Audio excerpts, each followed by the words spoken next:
Hello students, अस्सलाम वालेकुम। उम्मीद है आप सब खैरियत से होंगे। हमने सेकेंड ईयर मैथमेटिक्स के लास्ट लेक्चर में 10 इयर्स में से 2017 के MCQs किए थे। तो आज हम करने के लिए जा रहे हैं 2016 के MCQs और देखते हैं कि पहले MCQs में हमसे क्या पूछा जा रहा है।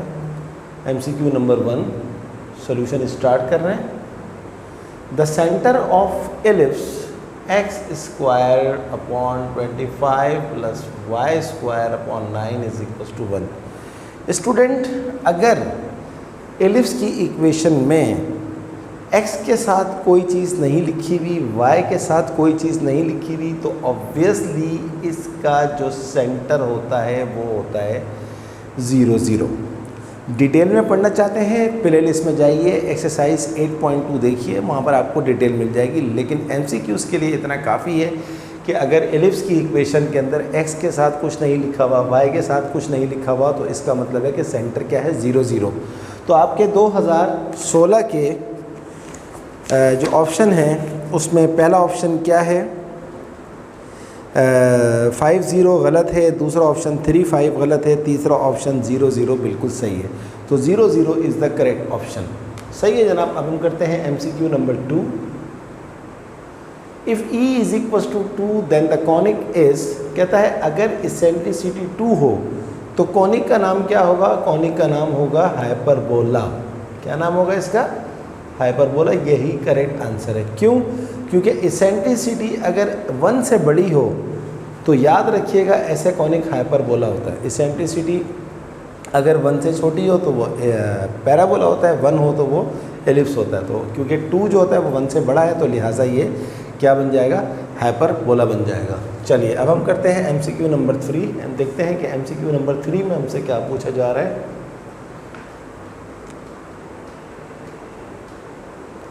MCQ नंबर 3 है, if 3 vectors A, B, C are coplanar, कहता है अगर 3 वेक्टर कोप्लेनर हो देन A, B, C क्या हो जाएगा? आंसर आएगा इसका 0, क्योंकि ये लिखा हुआ है A, B, C। ये क्या चीज़ है असल में? ये है एक्सरसाइज 9.6 और ये जो फॉर्मूला है ये असल में क्या है? ये है A dot B cross C। इसको बोलते हैं डॉट प्रोडक्ट ऑफ 3 वेक्टर। तो अगर 3 वेक्टर्स को प्लेनर हैं, यानी कि एक ही प्लेन पर आ रहे हैं, तो उसका जो डॉट प्रोडक्ट ऑफ 3 वेक्टर्स होगा वो हमेशा क्या होगा? 0 होगा। तो ये हमारे पास है MCQ नंबर 3। तो पहला वाला गलत है, 1 लिखा हुआ है, दूसरा वाला 0 बिल्कुल सही लिखा हुआ है, तो दूसरा वाला इसका 0 है। तो करेक्ट आंसर इज 0। अब हम करते हैं MCQ नंबर 4। MCQ नंबर 4 हमारे पास है direction cosine of the vector. ये एक्सरसाइज 9.2 से रिलेटेड है, तो ये इस दफ़ा आपके कोर्स में नहीं है, तो इसको आप एग्जाम कर दें, छोड़ दें। MCQ नंबर 6 जो है 5 जो है सॉरी, वो भी आपके एक्सरसाइज 1.2 से है और आपके चैप्टर 1.2 सिलेबस में नहीं है, तो इसको भी छोड़ दीजिए। तो डायरेक्ट आ जाएं MCQ नंबर 6 के ऊपर। MCQ नंबर 6 क्या है? Limit x tends to 0 e की power x upon x is equal to. तो स्टूडेंट, आपने अपनी बुक में ये देख लीजिए, मैं बहुत दफ़ा बता चुका हूँ लेकिन एक दफ़ा फिर बता दूँ ताकि आपको याद हो जाए ये बात। ये देखिए, आप ये पेज नंबर निकालें, आप 42 पेज नंबर 42 में एग्जाम्पल नंबर है 4। यहाँ पर इसका प्रूफ दिया हुआ है और ये बराबर होता है 1 के। तो करेक्ट आंसर जो है इस MCQ का वो क्या है? 1, MCQ नंबर 6। और हमारे आंसर में e की पावर x ln a ये गलत है, सेकंड ऑप्शन जो है 1 ये करेक्ट है। तो 1 इज़ द करेक्ट आंसर। चलिए अब हम करते हैं MCQ नंबर 7। MCQ नंबर 7 क्या है जनाब? हमारे पास लिमिट, ये मैं यहाँ लिख रहा हूँ 7, limit x tends to 0 sine 2 upon 3x upon 2x is equal to what? Student, एक थ्योरम है हमारे पास, लिमिट, ये मैंने पहले भी बताया, limit x tends to 0 sine x upon x is always equals to 1।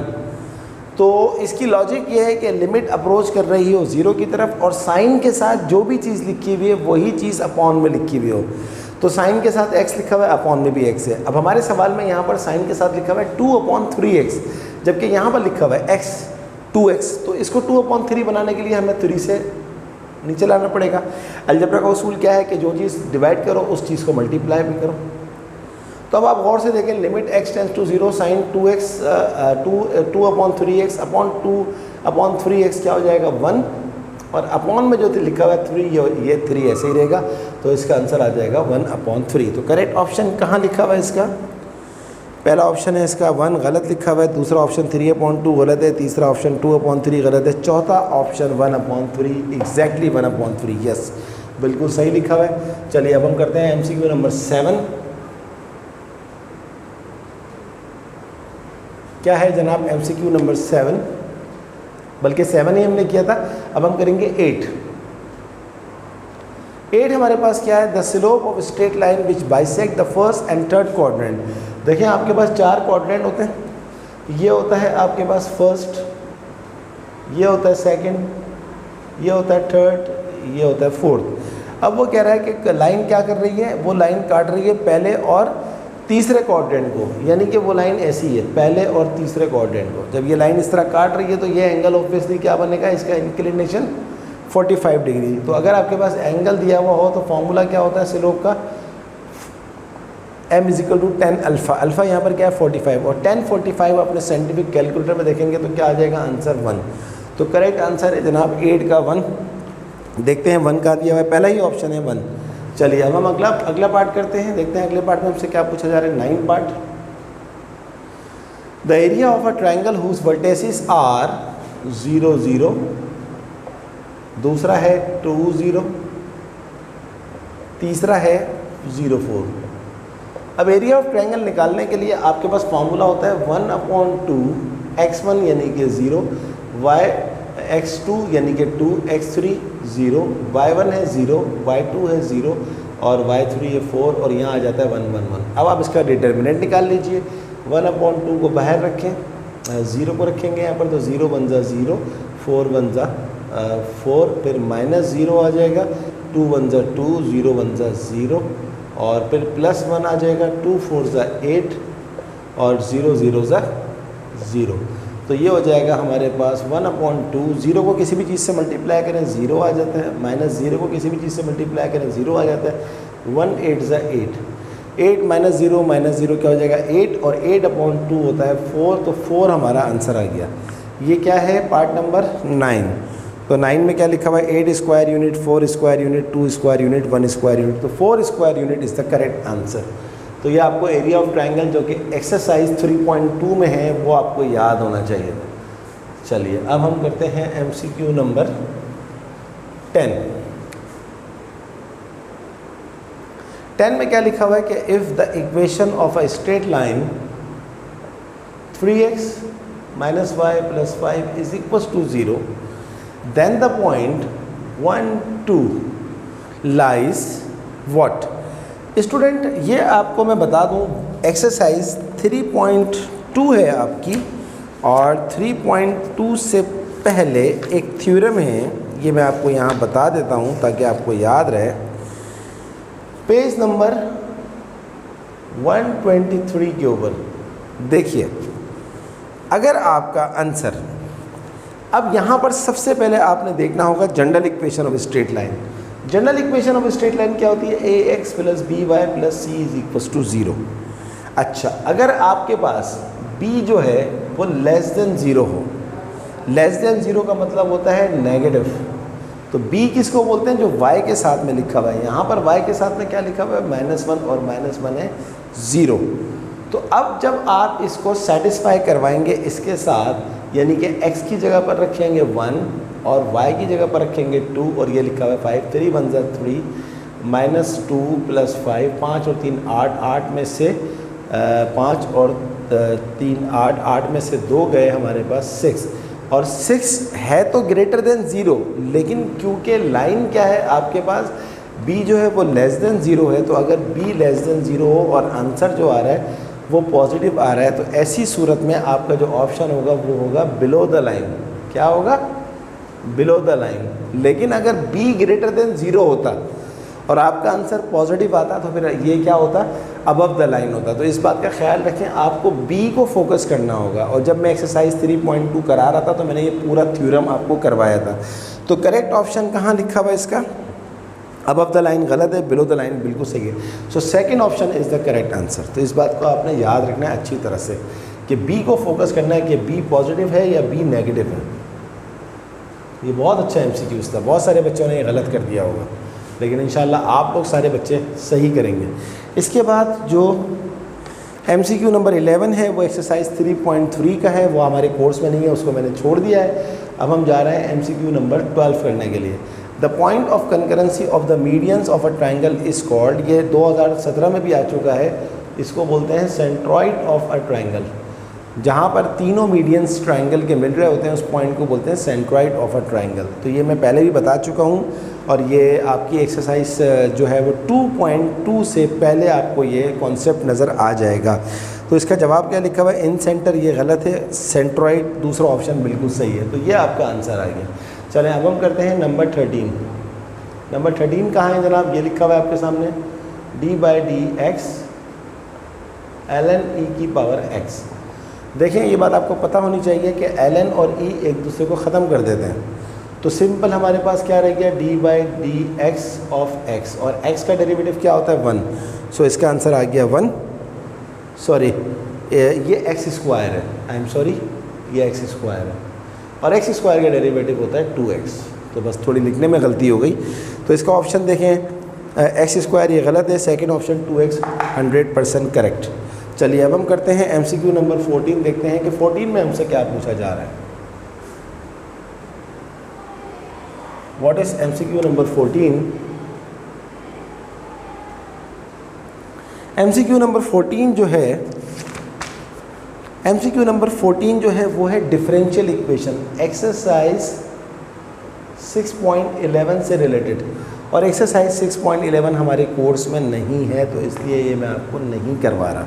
लिहाजा मैं जा रहा हूँ क्वेश्चन नंबर एमसीक्यू नंबर 15 की तरफ। 15 हमारे पास क्या लिखा हुआ है? Integrate tan 45 degree dx।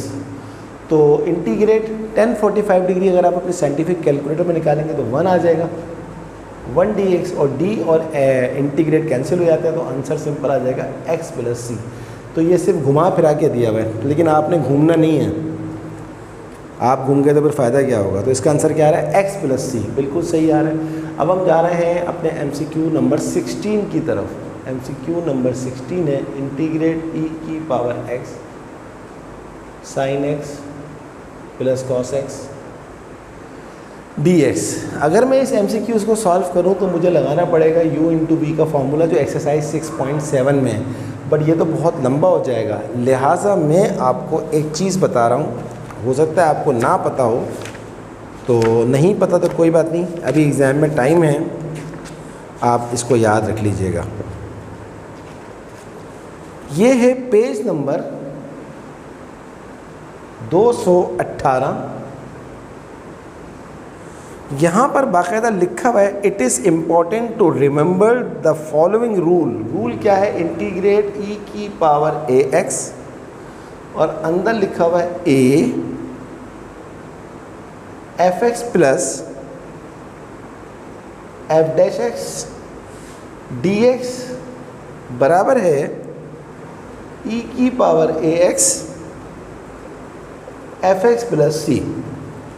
ये रूल ये कहता है कि अगर आपके पास e की पावर ax लिखा हुआ है और अंदर ब्रैकेट के अंदर fx हो और उसका अपना डेरिवेटिव हो, तो इसका इंटीग्रेशन क्या होता है? e की पावर ax और fx। अब यहाँ देखें, e की पावर ax मौजूद है, यस मौजूद है, अंदर क्या है? sin x, और sin x का डेरिवेटिव क्या होता है? cos x। तो बिल्कुल यही सिचुएशन आ रही है, 100% यही सिचुएशन आ रही है। तो लिहाजा इसका आंसर क्या हो जाएगा? e की पावर x fx। fx क्या होता है? जिसका डेरिवेटिव निकाला जा रहा है। तो डेरिवेटिव किसका निकाला जा रहा है? sin x का cos x होता है, तो ये आ जाएगा sin x + c। तो देखा आपने रूल से काम कितना आसान हो गया। तो ये रूल आप याद रखिएगा, पेज नंबर 218 पे है। तो ऑप्शन में क्या है, ई एक्स कॉस एक्स गलत है, minus E X cos X ये भी गलत है। थर्ड ऑप्शन ई की power X sine X plus C 100% correct. चलिए अब हम करते हैं नंबर 16। तो ये रूल आपने याद रखना होगा बस। ये हमने किया था 16, अब हम करते हैं 17। Integrate D x upon x plus 1 x plus 2। Student इसको देख के आपको अंदाज़ा हो गया कि एक्सरसाइज 8.9 है, पार्शियल फ्रैक्शन। तो पार्शियल फ्रैक्शन कैसे करेंगे हम? सबसे पहले हम इसको कंसीडर करेंगे x प्लस 1 और x प्लस 2, इसको ब्रेकअप कर देंगे a upon x plus 1 plus b upon x plus 2। अब हम ले लेंगे एलसीएम, ये आ गया x प्लस 1, ये आ गया x plus 2 is equals to x plus 1 और x प्लस 2 का आप ले लीजिए एलसीएम। x प्लस 1 से x प्लस 1 कट गया तो a के साथ मल्टीप्लाई हो जाएगा x plus 2 plus x plus 2 से x प्लस 2 कट गया तो x प्लस 1 मल्टीप्लाई हो जाएगा b के साथ। ये मैंने काटा, काटते नहीं है, इस तरह काटते नहीं है, मैंने बस आपको दिखा दिया, कटता वटता नहीं है, इस तरह आता है। हाँ, ये पूरा का पूरा इस पूरे के पूरे से कट गया। अब आपको a और b का वैल्यू निकालना है। तो पहले आप x प्लस 2 को रख दें 0, तो यहाँ से आ जाएगा x इज इक्वल्स टू -2। अब आपके पास जहाँ जहाँ x है वहाँ पर क्या रखते हैं -2, तो 1 ऐसे ही आ गया। x प्लस 2 को तो आपने 0 पुट कर दिया, ये तो पूरा 0 हो जाएगा, प्लस b x की जगह पर आप रख दीजिए वही -2 और आपके पास आ गया -2 और 1 प्लस 1 भी आएगा। तो ये हो गया हमारे पास 1 बराबर है b इंटू -2 प्लस 1 कितना होता है -1, तो b जो आ गया ये -1 वहाँ जाके -1 बन जाएगा। तो b का वैल्यू आ गया -1। अब आपने निकालना है a का वैल्यू, तो अब आप पुट कर दें, put x plus 1 is equals to 0, यहाँ से आपके पास आ जाएगा x इज इक्वल्स टू -1। तो अब जहाँ जहाँ आपके पास x है वहाँ -1 रख दें, तो a इंटू -1 प्लस 2 और plus b into x plus 1 पूरा का पूरा 0, तो ये डायरेक्ट 0 आ जाएगा। तो 1 is equals to a into -1 plus 2 होता है 1, तो a हमारे पास आ गया 1। सही है जनाब?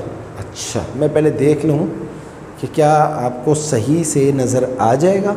यस, आ जाएगा नज़र। स्पेस भी तो देखनी होती है मुझे।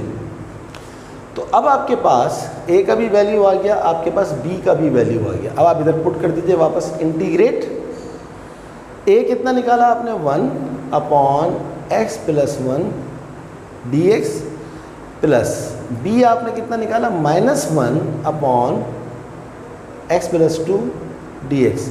तो ये माइनस नहीं होगा, तो प्लस माइनस ये हो जाएगा -1 upon x plus 1। X plus 1 का डेरिवेटिव मौजूद है तो आपके पास ये हो जाएगा ln एक्स प्लस 1 माइनस इसका भी हो जाएगा ln x plus 2 plus C. This is our final answer. देखते हैं ऑप्शन में कहाँ पर है ये आंसर। नंबर कौन सा है ये? 17। तो पहला ही है ln x plus 1 minus ln x plus 2 plus C, 100% correct. तो कभी कभार MCQ थोड़ा सा बड़ा हो जाता है, कभी बहुत ही छोटा होता है, सिर्फ एक फार्मूले से काम हो जाता है, एक लाइन में काम हो जाता है। तो ये असल में देखते हैं वेटेज को कि स्टूडेंट को ये सारी चीज़ें आती है नहीं आती, या सिर्फ ये रट्टा लगा कर आया है। चलें अब हम करते हैं 18 का है जनाब, equation of a circle with centre 0 -5। Circle की इक्वेशन निकालो जबकि सेंटर है 0 -5 और डायमीटर कितना दिया हुआ है 4 यूनिट्स। स्टूडेंट आप जानते हैं कि अगर डायमीटर दिया हुआ हो तो रेडियस कैसे आता है? डायमीटर को 2 से डिवाइड करके, तो रेडियस आ गया 2। तो अगर आपके पास सेंटर हो और रेडियस हो, आप कौन सी इक्वेशन यूज़ करते हैं? Standard equation of circle use करते हैं। क्या है standard equation? x minus a का square plus y minus b का square is equal to r का स्क्वायर। x माइनस a यहाँ पर क्या है? सेंटर 0, तो यहाँ पर आ जाएगा 0 का square plus y minus b यहाँ पर -5 है तो माइनस प्लस 5 का स्क्वायर, r स्क्वायर, r आपने निकाला 2, तो x माइनस 0 का स्क्वायर हो जाएगा x square plus y plus 5 का स्क्वायर, 2 का स्क्वायर होता है 4। ये हमारा आ गया आंसर। ऑप्शन देखते हैं इसका। पहला ऑप्शन क्या है? X square plus y plus 5 का होल स्क्वायर। यही पहला ऑप्शन ही सही है, बाकी सारे ऑप्शन गलत हैं। चलिए अब हम करते हैं एमसीक्यू नंबर 19, देखते हैं एमसीक्यू नंबर 19 में हमसे क्या पूछा जा रहा है।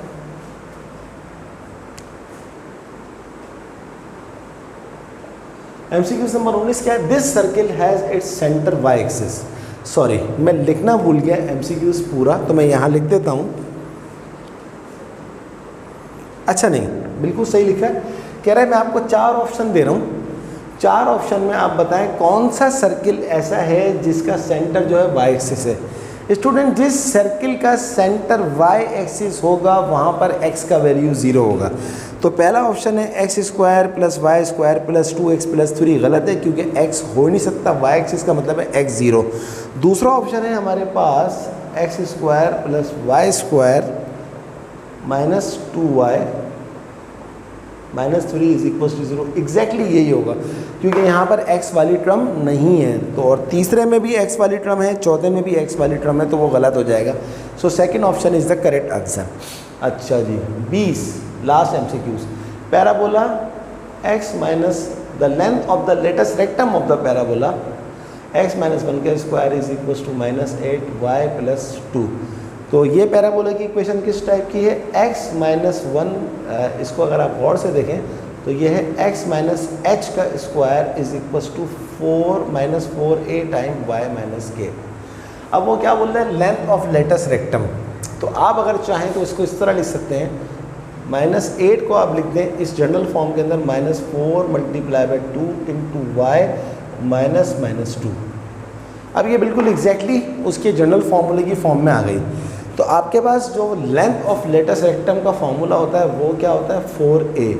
4a आपको क्या मिला अगर आप कंपेयर करें? यहाँ पर लिखा हुआ है -4, यहाँ भी -4।